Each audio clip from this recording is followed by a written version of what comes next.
పల్నాడు జిల్లా నరసరావుపేటలో మద్యం ఎప్పుడైనా దొరుకుతుంది కానీ మంచినీరు దొరకని పరిస్థితి ఏర్పడిందని మండిపడ్డారు వైఎస్ఆర్సీపీ మాజీ MLA doctor Gopireddy Srinivasareddy. Good morning Narasaraopet కార్యక్రమంలో భాగంగా పట్టణంలో స్టేషన్ రోడ్, రామిరెడ్డిపేట, శృంగేరి శంకరమఠం, పెద్ద చెరువులో పలు వార్డుల్లో ఆయన పర్యటించారు. పట్టణంలో ఎక్కడ చూసినా తాగి పడేసిన ఖాళీ మద్యం సీసాలు దర్శనమిస్తున్నాయని, స్థానిక స్టేషన్ రోడ్లు మొత్తం ఖాళీ మద్యం సీసాలతో నిండిపోయాయని తెలిపారు.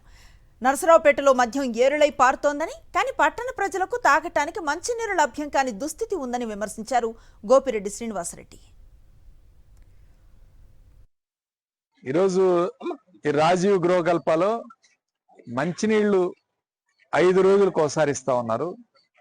అదేంటంటే మోటార్ చెడిపోయింది అంటారు. గతంలో మోటార్ రోజు పనిచేసే మోటార్ ఇవాళ 5 రోజులకు ఒకసారి ఇచ్చే మోటార్ చెడిపోవడం ఏంటో నాకు అర్థం కాలేదు. మోటార్ చెడిపోతే 1 రోజులు రాకూడదు, మోటార్ మళ్ళీ రిపేర్ చేసిందా వాటర్ ఎక్కకూడదు.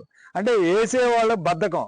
వాళ్ళు ఫ్లాట్కి ఇంటికి 200 రూపాయలు, నెలకి 200 రూపాయలు మంచినీళ్ళు ఇవ్వడం కోసం వసూలు చేస్తున్నారు వీళ్ళ దగ్గర. అది రోజు వేయడానికి బద్ధకంతో ఈరోజు చెప్తా ఉన్నారు తప్ప మోటార్ బాగు లేకపోతే అసలు పని చేయకూడదు. 5 రోజులకు ఒకసారి పని చేసే మోటార్ ఏంటి? అసలు ఎంత ఘోరంగా ఇలా మోసం చేస్తున్నారో ఈరోజు మనం అర్థం చేసుకోవాలి.